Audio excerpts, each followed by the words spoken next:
Magandang araw sa ating lahat, mga boxing fans saan mang panig ng mundo. Ang labanan o bakbakan na ating tatalakayin ngayon, ito po ay sa pagitan ni Tenshin Nasukawa ng Japan kontra Victor Santillan ng Dominican Republic. Na kung saan undercard po sila sa unification title bout sa pagitan ni Junto Nakatani na may hawak sa WBC at ni Ryosuke Nishida na kanyang kababayan na may hawak naman sa IBF World Bantamweight title. Ang kanilang fight schedule ay sa June 8, 2025, nagaganapin sa Ariake Arena, Coliseum, Tokyo, Japan. So sa bakbakang Nasukawa at Santillan, tayo po ay maghahayag ng sarili nating fight prediction, comparison, analysis, na kung saan doon pa po lamang sa ating gagawing comparison, detalyado po na inyong malalaman kung saan naging liyamado, saan naging dihado itong dalawang maglalaban. Ngunit inanyahan ko rin po kayo na panoorin ang buong video na kung saan kabilang na doon ang ating comparison, prediction, fight, analysis. Kung mapanood nyo ang buong video, may posibilidad na makapag-desisyon kayo sa inyong pipiliin. Maaaring ito ay pabor o hindi pabor sa aking prediction. Ngunit nasa inyo pa rin po ang huli desisyon. Bago naman natin ito simulan, para po sa mga boxing fans na bago pa po lamang napadpad dito sa ating munting channel, inanyahan ko po kayo na sana suportahan po sa pamamagitan po ng pag-subscribe, like, and share. Libre po ang pag-subscribe mga idols. At sa mga patuloy na sumuporta, walang sawa na sumubaybay, salamat po sa inyong lahat. So, simulan na natin mga idols. Alamin muna natin ang mga background dito sa magkabilang panig dahil yan po ang ating gagamiting referensya sa comparison naman na ating gagawin. Okay, unahin natin ang sa panig nitong si Victor Santillan. Bilang isang professional boxer, si Victor Santillan po ay may impresibo na kartada. 14 wins with 5 wins coming by way of knockout, may isang talo, ngunit wala pang naitalang tabla. Sa kanya nag-iisang talo sa puntusan lamang ito natatalo. May edad na 29 anyos at ang height 5 foot and 5.5 inches. Southpaw and stance, knockout ratio 35.71%. Last fight, June 28, 2024, Alfred Ramirez ang kanyang nakatunggali. Panalo by unanimous decision itong si Santillan. Experience, karanasan nitong si Santillan. Bago ito pumasok sa professional boxing, siya po ay dating amateur boxer na may impresibong kartada sa amateur fights na umaabot sa 200 wins with 25 losses. So hindi basta, hindi biro po ang kanyang karanasan sa amateur boxing. At noong 2015, nasungkit ito ang bronze na medalya sa Pan-America o sa Pan-American. At sa kanyang karanasan ngayon as a professional boxer, pinakamatinding na kalaban nito ay ang dating world title challenger sa WBA ni Takuma Inoue na si Sho Ishida. Diyan siya nakatikim din ang kanunan talo by split decision. Nakasagupa din dito si Carlos Caraballo na kung saan hindi po mga basta-basta yan. So sa skills na taglay-taglay naman ni Victor Santillan, para sa akin, all-around boxer. Ibig sabihin halos lahat ng galaw mayroon ito. Pressure, fighter style, defensive style, counter-puncher style, brawler style. Na kung saan may ibubuga rin ito pagdating po sa teknikalan na labanan. Ibig sabihin, may husay sa opensa at dipinsa. Ngunit sa dipinsa, may mga openings ito. Lalo na kung siya po ay nakipag-brawl, nakipagtototo sa kanyang katunggali. May mga openings siya sa inside fighting. At sa mid-range sa suntukan mga idols, may opening siya na delikado ding ma-counter. Ganun pa man, may tibay ito. At masasabi natin na yun nga, all-around boxer, may bubuga pagdating po sa teknikalan. Magaling pagdating po nito sa puntusan. Oo, may husay sa puntusan po ito. Sa panig naman ni Tenshin Nasukawa, bilang isang professional boxer, may impresibong kartada naman ang Japanese fighter, 6 wins with 2 wins coming by way of knockout, undefeated. May edad na 26 anyos, height 5 foot and 5 inches, weight 69.5 inches, southpaw ang stance, knockout ratio 33.33%. Last fight, February 24, 2025, nakasagupa ang dating world champion na si Jason Molone. Panalo by unanimous decision si Tenshin Nasukawa. Karanasan o eksperyensya nitong si Nasukawa.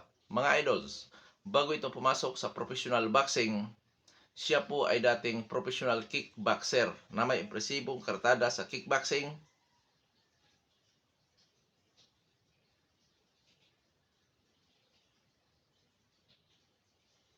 Na 42 wins, no losses. Lumalaban din dati sa amateur, sa MMA. 4 wins, no losses. At syempre, sa amateur kickboxing naman, may impresibong kartada din ito na 99 wins with 5 wins coming by way of knockout, may 3 talo. Yan po ang pinaka-background nito si Tenshin Nasukawa. Sa likod ng magandang record dito sa kickboxing, mga idols, bakit ito pumasok sa boxing? Ang isa sa posibleng kasagutan dyan ay yung kanyang pagharap kay Floyd Mayweather Jr. sa isang exhibition match-up sa boxing na kung saan first round na knockout o na TKO itong si Tenshin Nasukawa. Yan po ang naghamon sa kanya dahil sa kanyang bilang isang fighter, natikman talaga niya ang talo doon sa sports ng boxing. So ngayon, nag-boxer na ito talaga. Nag-professional boxer na itong si Tenshin Nasukawa. So yan po ang kanyang pinaka-background. Ngayon, sa kanyang karanasan naman, as a pro boxer, ang pinaka-matinding nakalaban nito ay si Jason Molone na dating world champion. Yan ang pinakamatindi na kalaban niya, mga idol. Idagdag na lang natin sila si Jonathan Rodriguez, si Jeroen Asilo. Noon saan para sa akin nakapagbibigay ng magandang karanasan ni Tenshin Nasukawa dito po sa pro boxing at nagluklok sa kanya sa top ranking sa 4 major title organization, mga idols. So ngayon, dadako naman tayo sa kanyang skills. Boxer puncher po ito para sa akin. Pressure, defensive, thrower style, counter punching style. Maliksi ito, taglay hand speed, timing, at accuracy. Sa depensa, average. Maraming openings.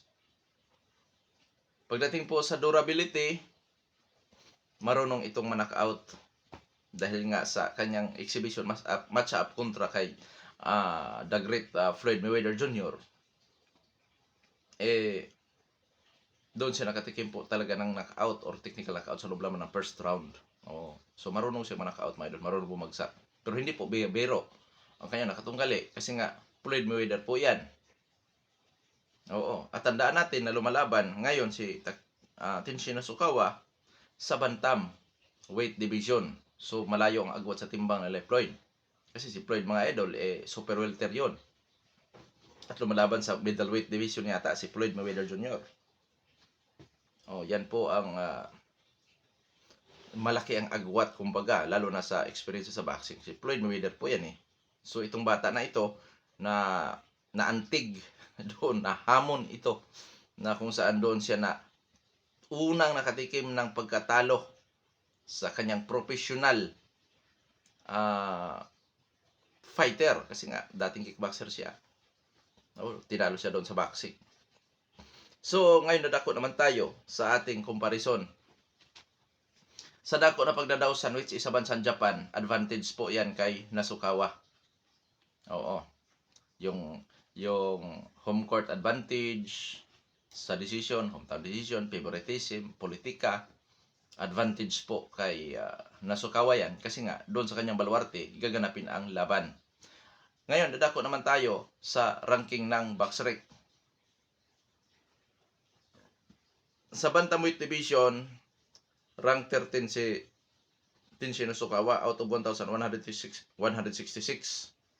ka mga boksero lumalaban sa bantamweight division. Si Victor Santilla naman po, mga idol, sa ranking ng BoxRec, Doon ito lumalaban sa Super Bantamweight Division na kung saan rank 53 out of 1,395 na lumalaban dyan sa Super Bantamweight Division. Ibig sabihin, ang pinakahuling laban nitong si Santillan ay sa Super Bantamweight. Kasi nakaranking siya doon eh. Ngunit, itong si Victor Santillan, sanay din na lumalaban sa Bantamweight Division. Konting baba lang naman yan. Super Bantamweight. Konting baba lang. Hindi na bago sa kanya ang pagbaba ng timbang. So, dadako naman tayo sa physical na appearance at unahin natin sa edad. 26 anyos si Nasukawa, 29 anyos si Santillan. Pareho na sa prime po. Height, mas matangkad po ng half inch si Victor Santillan. 5 foot and 5 and a half inches ang height ni Santillan. 5 foot and 5 inches lang si Nasukawa. Parehong south po, pagdating po sa power, 35% ang knockout ratio ni Santillan, 33% ang knockout ratio naman ni Nasukawa. So hindi po magkakalayo ang kanilang mga knockout ratio. Ganun pa man, nandito tayo sa comparison, so lamang sa power, lamang ng kaunti sa power si Victor Santillan. Ngayon, sa activity, kulang-kulang isang taon na hindi napapalaban si Victor Santillan. Si Nasukawa naman ay noong February lamang huli itong napalaban. Ganun pa man, ang status ng dalawang maglalaban ay aktibo. Ayon po sa BoxRec. So ngayon sa eksperyensya,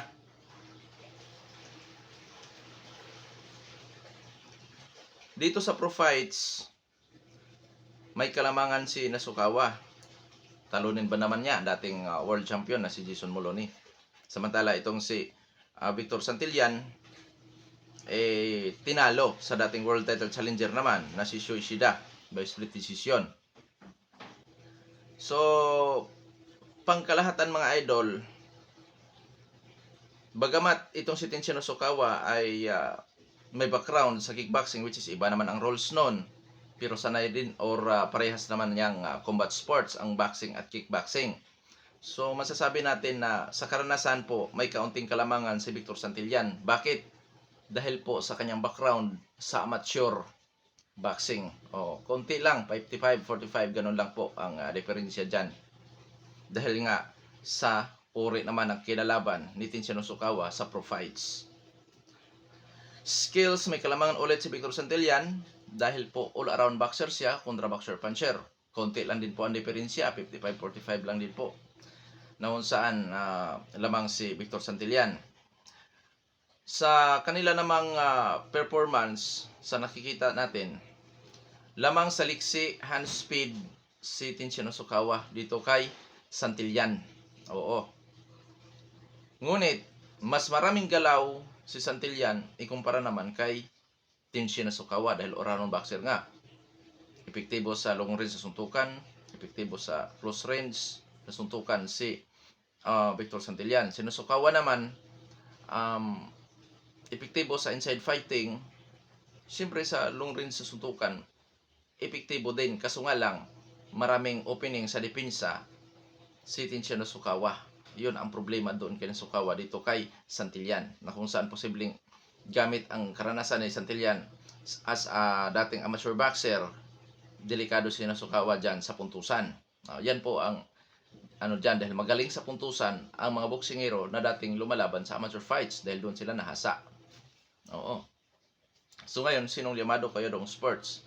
Sa ranking po ng boxing scene sa 4 major title organization, si Tenshin Nasukawa ay rank 1 sa WBC, rank 2 sa WBA, rank 4 sa IBF, rank 2 sa WBO. Si Santillan naman ay rank 6 sa WBA.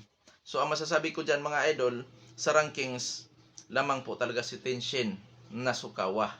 Pero sa skills, experience, may mga kalamangan ng kaunti si Victor Santillan.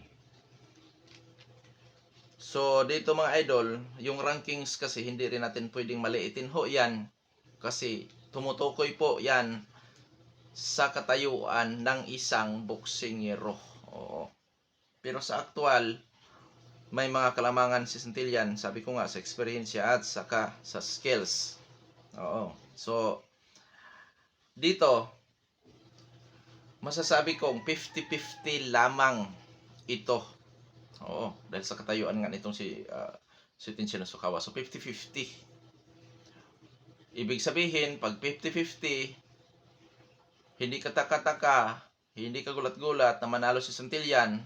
At syempre, ganun din itong si Tenshin Nasukawa, mga idols.